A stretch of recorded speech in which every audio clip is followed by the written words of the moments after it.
Olá pessoal, então dando sequência às nossas aulas, hoje nós vamos falar sobre construções de bibliotecas genômicas, né?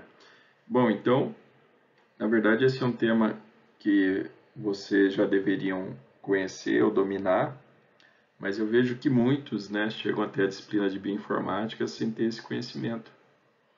Então, basicamente, né, lembrando o que é uma biblioteca genômica, né, é você pegar então o genoma, né, de um micro-organismo, de uma bactéria, por exemplo, clivar esse genoma em vários fragmentos e clonar cada fragmento desses num plasmídio.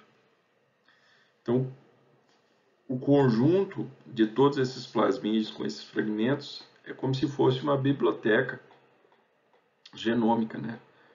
Se a gente unir todos esses fragmentos, eles vão conter o genoma inteiro. Tá? Então, isso é uma biblioteca genômica. Então, no método de Sanger, era quase que obrigatório, né, você fazer essas bibliotecas genômicas, porque você tinha que sequenciar pequenos fragmentos. Então, você pegava o DNA, fragmentava o DNA, clonava cada um desses fragmentos em diferentes vetores, transferia para bactérias, multiplicava isso em bactérias e depois sequenciava, então, né, obtinha o DNA plasmidial e sequenciava esse DNA que estava aqui no plasmídio para conhecer a sequência. E no final, você montava, então, essa sequência. Por que era feito isso? Porque como você não conhecia, né, essa sequência, mas você conhece a sequência do plasmídio, então você fazia primers, né, para anelar nos plasmídios, para que pudesse sequenciar, né, esse fragmento dessa sequência desconhecida. E assim você ia, então, montando, né, o genoma, né, dessa espécie.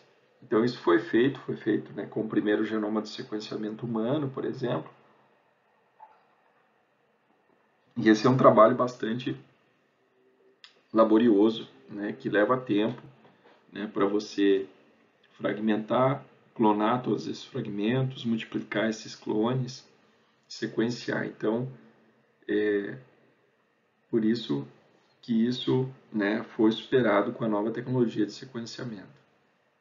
Mas a gente precisa entender como esse método funciona, porque isso foi importante, tanto para o desenvolvimento da bioinformática, como para as ferramentas, né, de manipulação de genoma. Então, para construir, né, essa biblioteca, a gente vai extrair o DNA, né, a gente vai fragmentar esse DNA, a gente vai clonar e vai multiplicar, então, esses clones, né, em plasmídios que vão ser inseridos, então, em bactérias. O conjunto de todos esses plasmídios aqui formam, então, essa libraria genômica. Bom, para poder fazer essa clivagem, nós usamos, então, enzimas de restrição, né, como a EcoR1, que ela cliva, ela reconhece, né, o DNA no sítio específico, especificamente GATTC, o sítio que ela reconhece. Então ela vai cortar, então você vai cortar tanto o plasmídio, você vai abrir o plasmídio nesse sítio e vai cortar o seu DNA doador em vários fragmentos e você vai clonar cada um desses fragmentos no plasmídio. E daí com a DNA ligase você vai ligar. E aí você vai ter um plasmídio recombinante que vai ser multiplicado em bactérias. Então, quais são os objetivos da aula de hoje? Demonstrar a importância da construção de bibliotecas genômicas para o sequenciamento, falar brevemente sobre os principais métodos utilizados e dar alguns exemplos de aplicações deste campo. Bom, então existem várias estratégias, né, de sequenciamento, mas por que a gente precisa clivar ou cortar o genoma para fazer o sequenciamento? Por um motivo muito simples, pessoal. Até hoje nós não temos tecnologia para sequenciar o genoma inteiro, completo, principalmente genomas grandes. Você precisa fragmentar esse genoma em pequenos pedaços. E aí tem várias técnicas, né, que podem ser utilizadas. Uma delas é o shotgun de genoma inteiro. O que é isso? Shotgun é tiro, né? Você tem uma arma aqui. Então a ideia do shotgun é igual quando você dá um tiro de cartucheira, as balas se espalham, né? Então, a ideia de shotgun é que você vai ter fragmentos de diferentes tamanhos aqui, e aí você vai clonar esses fragmentos. Tem o shotgun em pedaços do genoma clonado em BAC-mídeos, que a gente vai ver também. E depois, para completar, né, depois de sequenciados esses fragmentos, você precisa fazer uma técnica chamada de primal walking para completar os gaps que ficam, então, né, no genoma. Então, por exemplo, né, você tem o DNA genômico, você vai quebrar em pedaços aleatórios de 2.000 pares de base, você vai clonar num vetor e depois você vai sequenciar. Esses vários fragmentos, depois eles precisam ser, então, né, reunidos, né, montados para formar novamente a sequência consenso. E esse processo, né, de reconstrução, ele é feito através da sobreposição de fragmentos. E assim a gente vai obtendo as sequências contíguas e vai montando, então, a nossa sequência original. Você pode também quebrar, né, esses pedaços em fragmentos maiores, de 50.000 até 300.000 pares de base, e clonar em BAC-mídeos, né, para sequenciar apenas as pontas de cada fragmento. E aí você sequencia 800 pares de base, e aí você quebra em pedaços menores, clona e sequencia novamente. Então esse é o processo que se repete várias vezes, por isso que ele é muito demorado. Bom, o que é o primal walker, né? Então, você tem o seu vetor, você tem a sequência. E aí você começa a sequenciar essa sequência. Só que você, né, sequencia só um pequeno fragmento. E aí o que você pode fazer? Você pode desenhar um novo primer para a extremidade, né, para amplificar mais uma porção, né, desse DNA e sequenciar. E aí você vai repetindo até que você, né, tenha todo, né, a sua sequência, né, clonada e sequenciada. Então, esse é o primal walking. Bom, a clonagem molecular, né, na sua definição, é amplificar em vivo, né, então, um segmento de DNA, permite isolar um segmento de DNA sem necessidade de conhecer a sequência, multiplicá-la em vetores de clonagem e replicar, então, esses vetores em células hospedeiras de maneira independente. Bom, na clonagem gênica, então, você vai pegar um fragmento de DNA, que pode ser um gene, pode ser vários genes, e vai inserir, então, no vetor, que é, né, uma molécula de DNA também. Então, esse vetor, geralmente você conhece muito bem a sequência dele, os sítios de restrição, então você pode abrir em locais específicos, e aí você vai clonar e vai obter, então, a molécula recombinante. Aí você vai inserir, né, em bactérias, e esses plasmídeos, esses vetores, eles têm uma característica, eles replicam de maneira independente, né, da bactéria, e eles replicam em alto número de cópias. Com isso, você consegue aumentar, né, a quantidade dessa sequência muitas e muitas vezes. Isso favorece, facilita o processo de sequenciamento. Bom, nós podemos usar diferentes tipos de vetores.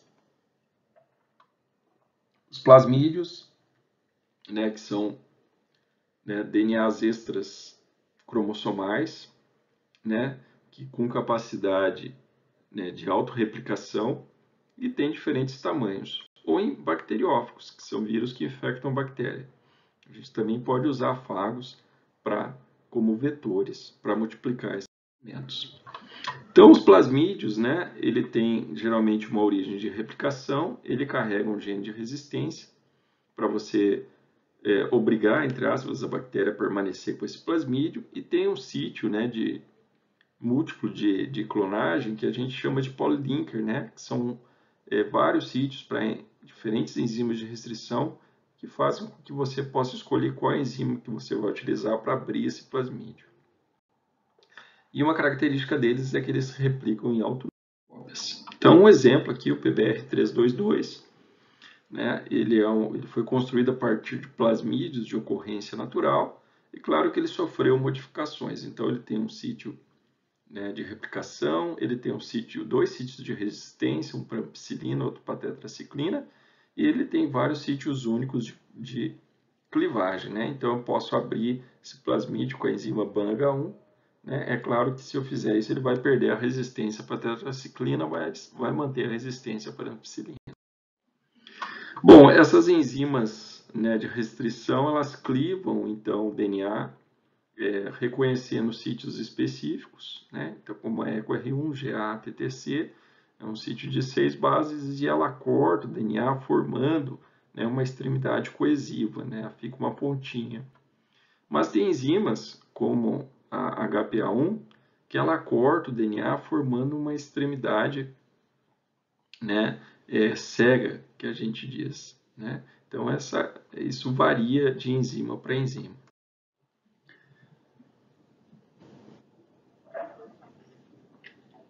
Bom, essas enzimas elas são produzidas por bactérias como uma arma de defesa contra o ataque de bacteriófagos, já que ao cortar o DNA viral ela impede a sua multiplicação. Mas por que o DNA bacteriano não é atacado por suas próprias enzimas? Porque ele é protegido, né, por um grupo metil nesses, né? Então, as enzimas né, as bactérias que carregam essas enzimas de restrição, geralmente no sítio de reconhecimento, ela tem, né, um radical metil, né, adicionado um CH3, para que a enzima não consiga clivar, né, o genoma da própria bactéria. Elas foram descobertas, então, por Werner Jaeger em 1960, sendo até hoje, né, isoladas centenas de enzimas de restrição. Todas elas agem como tesouras químicas que cortam o DNA ao reconhecer essa sequência, né? E essas sequências podem variar de 4 a 8 bases. Então a EcoR1, por que ela tem esse nome? Porque ela deriva da Escherichia coli, da linhagem RY13, né? Por isso que é R, e foi a primeira descoberta, por isso que é 1. Então nós temos também a EcoR5, por exemplo. E ela corta o DNA em 2 pedaços com pontos coesivos, né? Então ela corta aqui e ela forma, então, essas extremidades coesivas. Observem que, né, o sítio de reconhecimento da enzima ele é palíndromo. O que significa isso? Né? Que você pode ler ele tanto no sentido 5' 3', como no sentido, né, inverso, que ele sempre vai ter, né, a mesma sequência, GA-TTC, GA-TTC. Assim como há enzimas que cortam o DNA, também tem enzimas que ligam, que são as ligases, né? Então eu posso abrir o DNA com a enzima EcoR1 e depois colar esse DNA novamente usando então a DNA ligase. Então eu posso abrir tanto plasmídio como clivar então o DNA com a mesma enzima e depois, né, juntar então esses fragmentos, né, num tubinho para que ocorra esse processo de ligação. Bom, para ocorrer a ligação, você precisa então ter o plasmídio aberto, né, linearizado. Você prepara então essa reação em um tubinho. Geralmente a gente usa a enzima T4-DNA ligase e a gente incuba então tanto o plasmídio como o nosso DNA por 18 horas a 15 graus. E depois a gente insere esse plasmídio em bactéria para que ele possa multiplicar, né? Então aqui está a enzima DNA ligase, então ela age, né, ligando a extremidade 3' né, com a 5', né, e isso ela gasta energia para fazer esse processo, certo? Mas a gente pode ter problemas durante esse processo de ligação da enzima. Bom, um deles é que os plasmídios eles podem se recircularizar, né, sem receber o inserto. E o inserto também, dependendo do tamanho dele, também pode se recircularizar. Pode ocorrer também a formação de dímeros, né, tanto de insertos como de plasmídio, eles se ligam entre si. E também pode entrar mais de uma molécula no vetor. Então, a gente evita esses problemas. Então, tem várias alternativas para a gente evitar esses problemas. posso aumentar a concentração de DNA de inserto, eu posso usar, né, o LAC-Z, eu posso usar genes de resistência, eu posso usar adaptadores, eu posso usar a fosfatase alcalina. Então, a concentração vetor inserto. Então, geralmente, você calcula, né, essa concentração para que você tenha mais inserto que vetor, para evitar, então, essa recircularização do vetor. Aí você calcula, então, né, essa concentração de acordo com o tamanho de cada fragmento, para fazer com que você tenha mais inserto do que o vetor. Bom, eu posso usar também o operon LAC-Z. Vocês lembram lá o operon LAC-Z? Então, na presença de glicose, né, esse operon em bactérias ele está inativado. Né? A glicose se liga aqui e a RNA polimerase não consegue acionar aqui o promotor. Na presença de lactose, na ausência de glicose, então, né, a glicose libera aqui a operadora, a RNA polimerase vai produzir essas 3 enzimas que vão conseguir degradar a lactose. Eu posso usar, então, plasmídios contendo, então, né, o gene desse operon LAC-Z e usar um composto, né, que vai facilitar a expressão de colônias. Né? Então, por exemplo, eu posso clonar, né, o meu fragmento nesse cassete do LAC-Z, né, no operon LAC-Z, e se eu clonar o meu cassete aqui, ele vai inativar o LAC-Z. E eu vou usar um composto que ele é análogo à lactose, chamado de X-gal.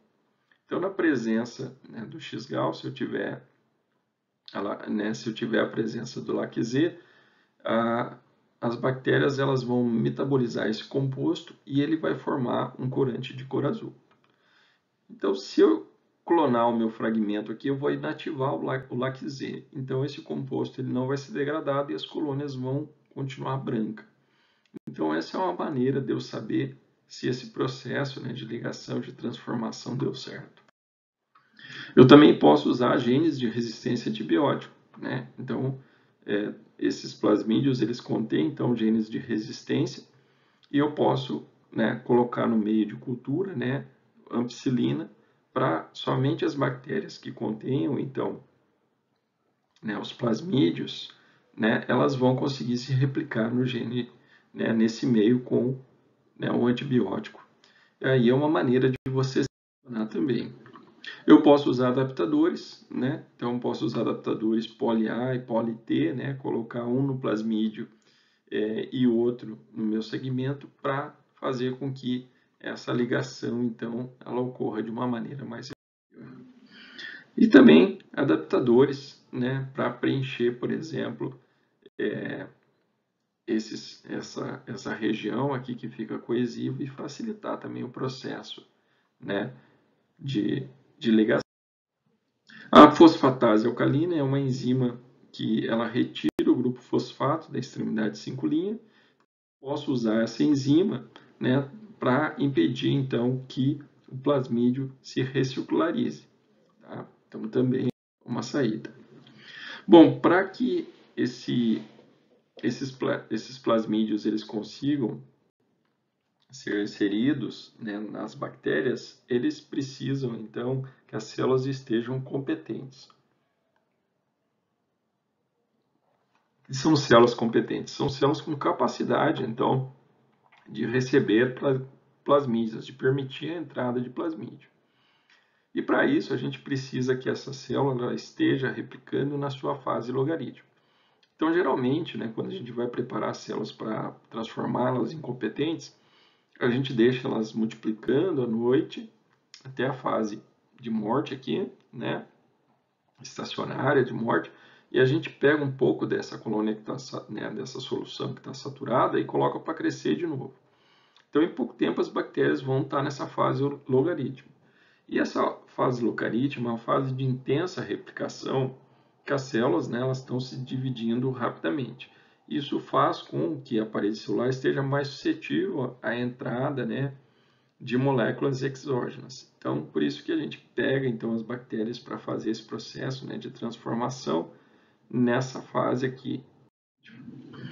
Né? Então, para preparar células competentes, geralmente a gente usa, né, essas células, um banho de gelo e cloreto de cálcio 100 milimolar. O cloreto de cálcio vai fazer com que, né,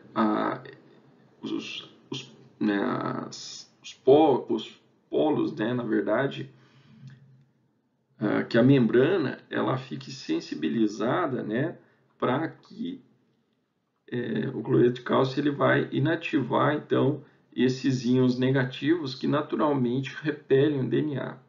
E aí, como, né, ele inativa isso, eu vou conseguir com que o plasmídio atravesse os poros e entre dentro da bactéria. Basicamente é assim que funciona o processo de transformação. Vantagens dos plasmídios: fácil obtenção, então a gente tem vários plasmídios, eles são comercializados, você pode comprar os kits, né? Fácil purificação, fácil de transformação química, mas tem alguns limites, né? Os fragmentos que você coloca nele não pode ser muito grande. Esse processo de transformação bacteriana ele é ineficiente e tem um tamanho máximo de placas, né? Que você consegue, né, um máximo de 300 colônias numa placa. Então eu posso, né, usar fagos que são mais eficientes, né, no processo de transformação, porque eles infectam naturalmente, né, a bactéria, então eles são mais eficientes e eles podem carregar fragmentos um pouco maiores. Então a gente tem vários, por exemplo, o bacteriófago lambda, né? Então ele tem um conjunto de genes ali que são usados para fazer essa ligação e penetração na célula bacteriana e também tem regiões que eu posso fazer então a clonagem do meu gene. E aí, ao invés de fazer a transformação, eu vou fazer a transfecção, né? E ao invés de ter colônias, eu vou ter placas de Lise. Então, permite fragmentos maiores e a clonagem é mais eficiente. E se eu não quiser usar nem plasmídio, né, e nem fago, eu posso usar cosmídio, que é um híbrido entre uma molécula de DNA de fago e uma de plasmídio bacteriano. Na verdade, é um plasmídio com gene COS, né, do bacteriófago, que consegue penetrar nas bactérias. Então, a gente vai trabalhar com ele também no meio com antibiótico. Isso aumenta a eficiência de transformação e ele não forma placas. Né? Então, eu posso, né, também inserir genes, né? Ele vai ser empacotado como ele vai ser como se fosse um fago e ele vai penetrar nessa bactéria, facilitando esse processo, né, de transformação, de penetração nas bactérias. E ainda, né, eu posso usar cromossomos artificiais. O que são esses cromossomos artificiais? São plasmídios bastante grandes e eles são tão grandes que, né, eles se equivalem quase como se fosse um cromossomo bacteriano. Então, eles são chamados de cromossomos artificiais. Eles são baseados no plasmídio F e eles carregam um inserto de até 300 mil pares de base. Então, por isso eles são muito úteis. Então, aqui um exemplo de um plasmídio, eu também vou ter sítios de clonagem, né? Eu vou abrir esse plasmídio, eu vou colocar o meu DNA, nesse caso pode ser um fragmento bastante grande, e vou multiplicar ele em bactérias. A única diferença, pessoal, é que eu vou ter uma cópia única, eu não vou ter múltiplas cópias, tá? Mas eu consigo, né, multiplicar esse DNA em bactéria e manipular ele mais facilmente. Bom, vou dar um exemplo prático aqui então, né, que foi algo que eu fiz lá durante o meu estágio curricular, né? Então eu construí, né, controles internos usando esse processo de, né, de clivagem, né, de abertura do genoma, né, e inserção de fragmentos, multiplicação de plasmídios, né, transformação e obtenção então do meu, né, DNA. Então, o primeiro passo foi amplificar um produto de 570 pares de base e clonar ele num plasmídio, né? Depois de clonar, esse plasmídio ele tinha sítio para a enzima EcoR1 e quando eu cortava, né, esse plasmídio, né, aqui está ele sem cortar, e quando eu cortava ele com a enzima EcoR1, ele liberava o inserto.